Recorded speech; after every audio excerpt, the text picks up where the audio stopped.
अहो माझं ऐका. अगं बाई आज पण मारलं वाटतं. चला आईला फोन करून सांगते. हा हॅलो. हा आई ऐक ना, आज ना माझ्या जावेला धीराने सनकन कानाखाली वाजवली ना, मला पाक किचन पर्यंत आवाज आलता. अगं आई, इथली भांडणं ना नुसती सिरियल सारखी आहेत बघ, सिरियल सारखी. फक्त पॉपकॉर्न घेऊन बसायचं. अगं आई, तू ना इथे असायला हवी होतीस बघ भांडणं बघायला. कशी मार खाते काय माहिती. पूजा, अगं आई, मी तुला नंतर फोन करते हा. तुला कळत नाही का ग? सतत का तू आपल्या घरातल्या गोष्टी तू आईला फोन करून सांगत असतीस? आणि मुळात म्हणजे तू तू अशा सगळ्या आपल्या घरातल्या गोष्टी सांगत राहिलीस तर तू ह्या घरातली कधीच होणार नाहीस. तुला कळत नाही का एवढं पण?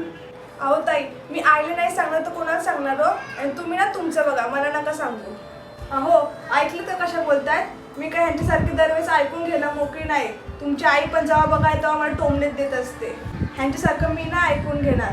आणि बाकीचे नवरे बघा, थोडं काय बायकोला कोणी काय बोललं की लगेच मध्ये येऊन बोलत असतात. आणि तुम्ही अगं पूजा, अहो वहिनी, हिचं काय करायचं नाही कळतच नाही. भाऊजी तुम्ही नका टेन्शन घेऊ, मी बोलते तिच्याशी. आणि तसे तिला लढेच आहे, तिला काय एवढं कळत नाही. हा हॅलो आई, काय बोलत होती मगाशी? तुझा नवरा काही काम बिम करणार आहे की नाही, नुसतं घरातच बसणार आहे.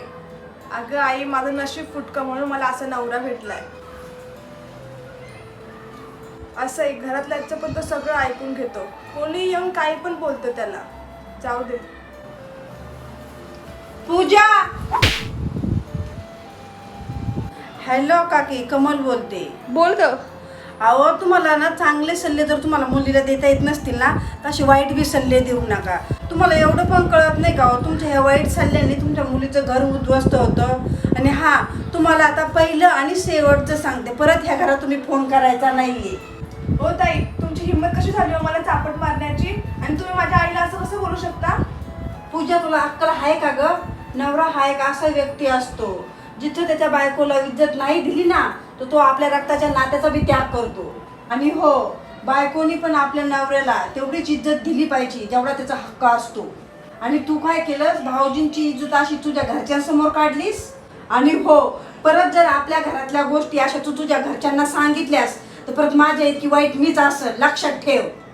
अहो ताई, काय चुकलं माझं? काय चुकीचं बोलले मी? शांत बस.